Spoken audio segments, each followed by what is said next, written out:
Hey guys, Chris here. Tonight we are in the Sierra Nevada and we're on our way to Big Tree State Park in California. And this is where they have the giant sequoia trees, the largest trees on earth. We're going to be cooking, camping, hiking in the park, and we got some great stories for you. These are really wild. All right, you guys, doing a road trip. That's next.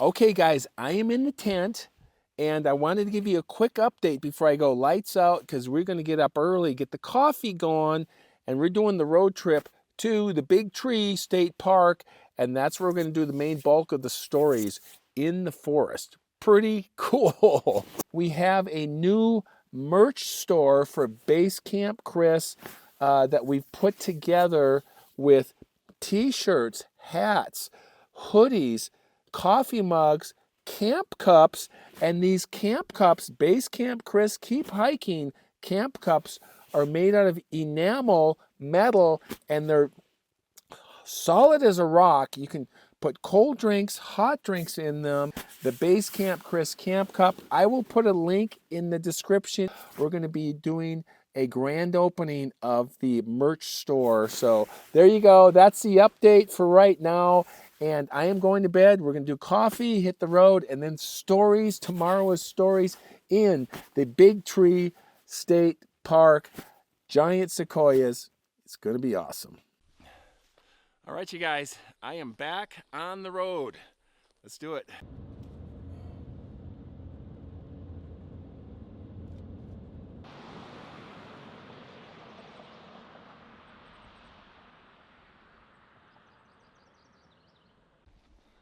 All right, you guys, we are here, Calaveras Big Tree State Park, Northern California, just outside of Arnold and Calaveras County.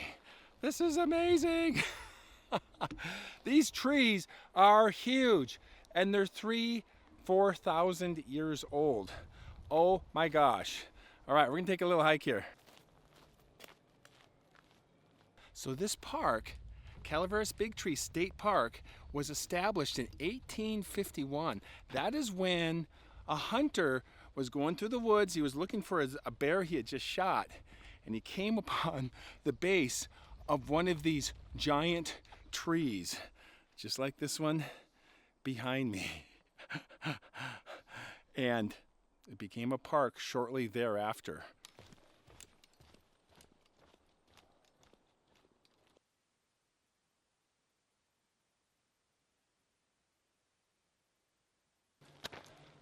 So they say the pine cones are really big from this park.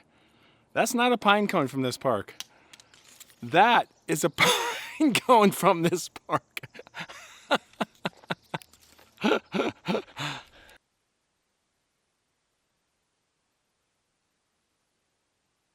Okay, we found a really nice spot next to a giant sequoia. We're in good shape. We have comments, viewer comments. That's different than a viewer story. Viewer stories are stories that are emailed to me and there's a complete full story, where the viewer comments are actually taken from the comment section from a video. And I just collected a bunch of these. So we're just going to read those comments, and then we got these two stories, so we're going to be doing that. This is from @FarmerBrown. That's his handle. That's his YouTube name. I saw a Sasquatch in northern British Columbia, BC, and then I think one stole 3/4 of a moose I got. I almost shot the squatch. Thought it was a bear initially, but clearly wasn't. Thought it was a huge man. I was so confused. That's from @Brown.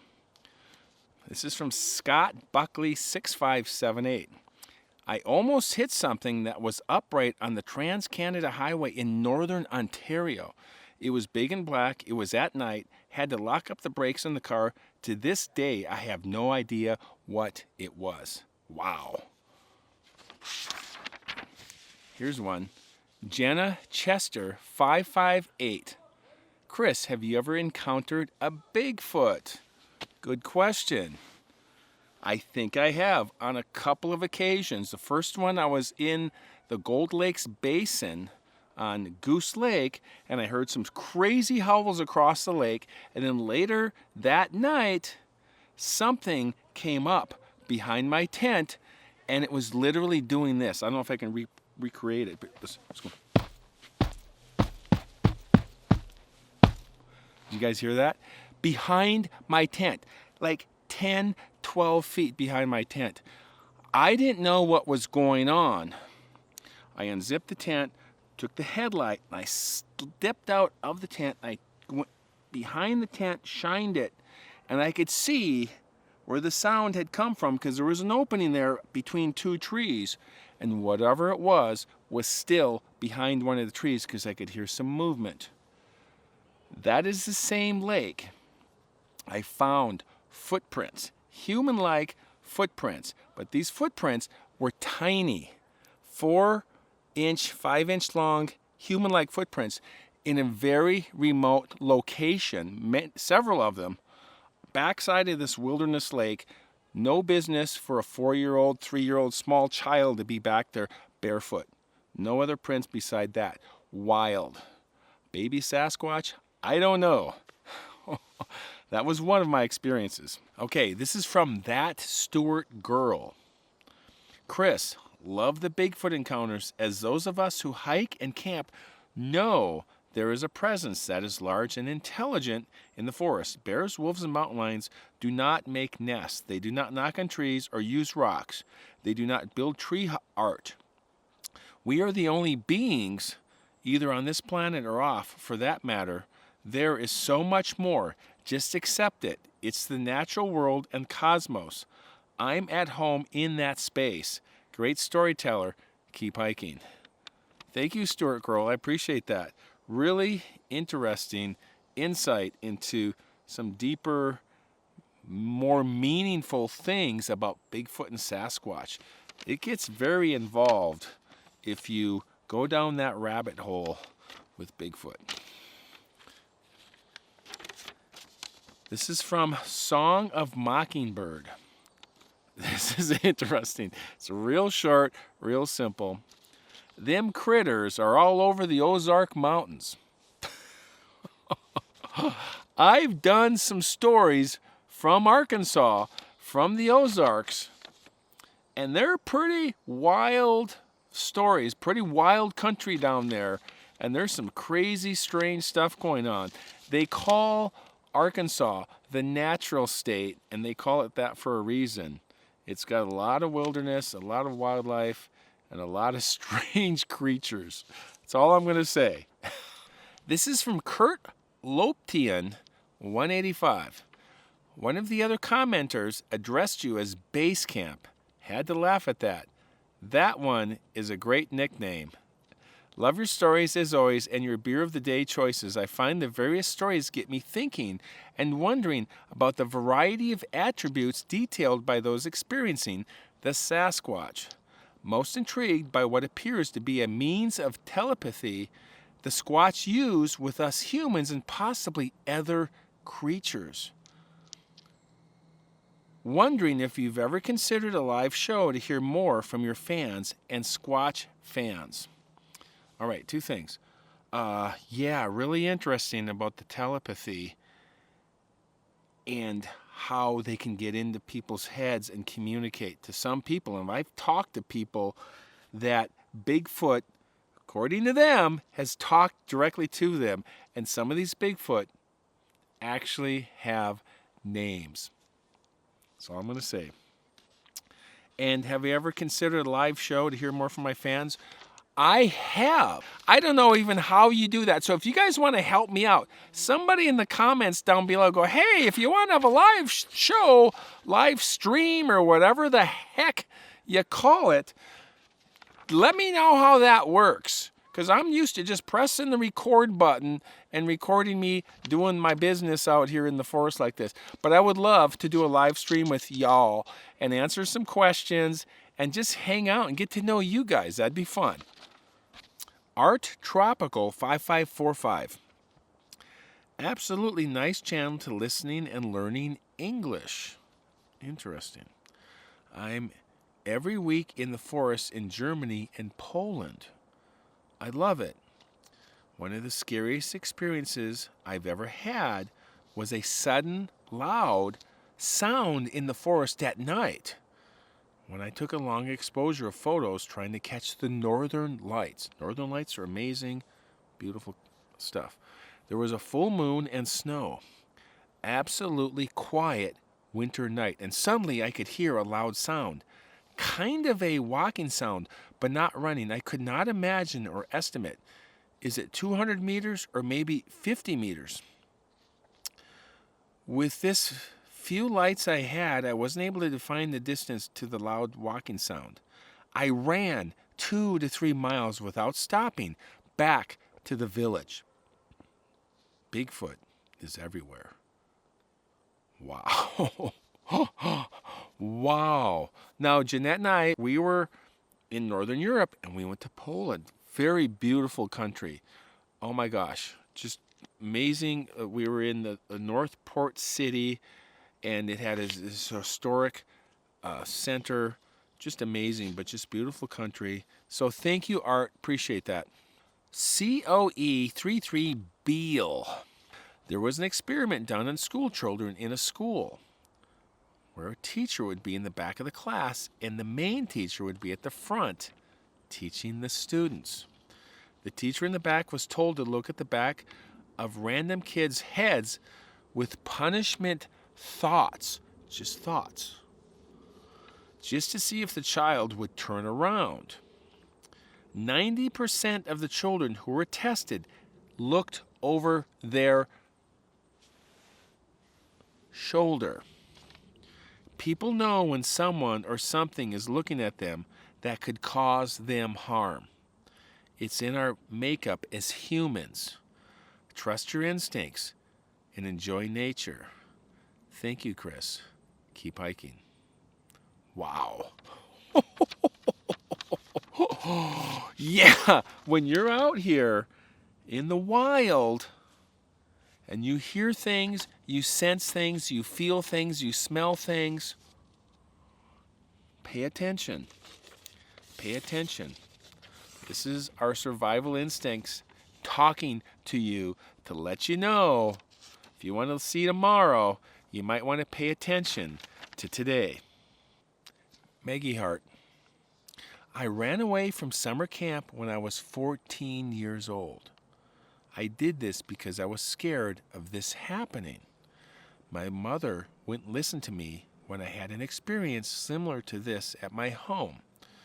I was terrified, of course. I wasn't believed at all, so I ran away to a friend's house. Now, this is after watching, she made this comment,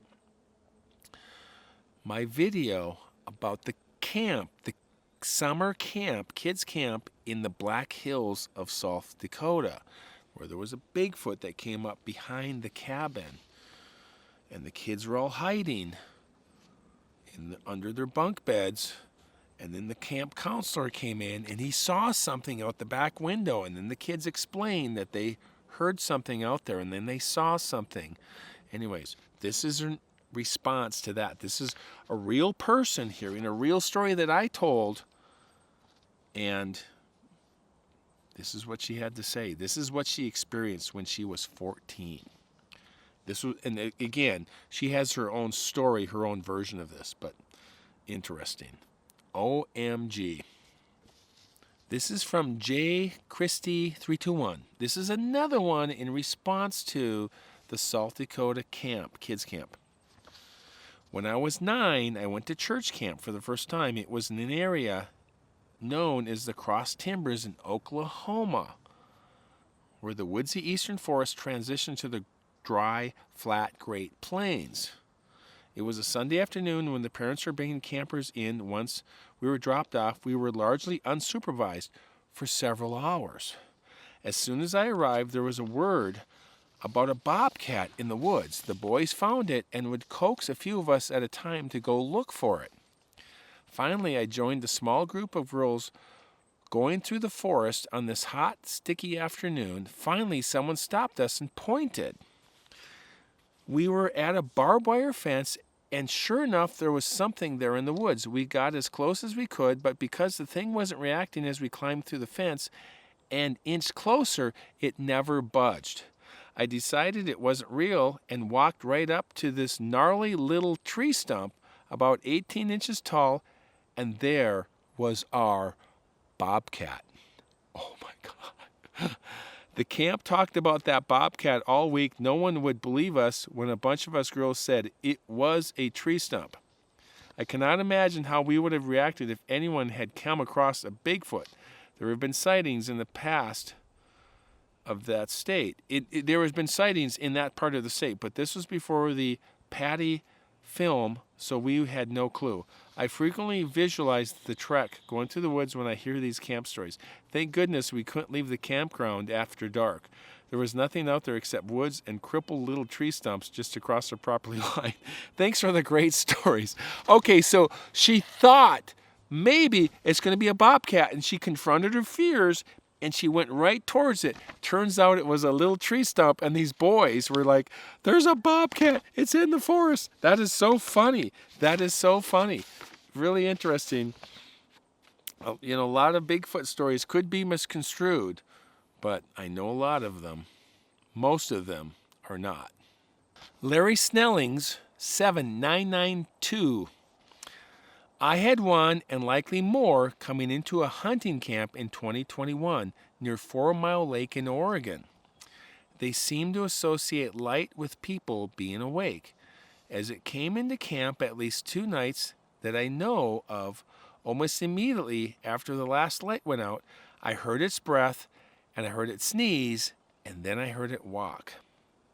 I heard it hit a tree with a stick or a branch, and it had an odor like rotten eggs that was so very musky. I also saw its eyes after turning on the trailer lights, and they would go from the ground to above the eyes of the mules.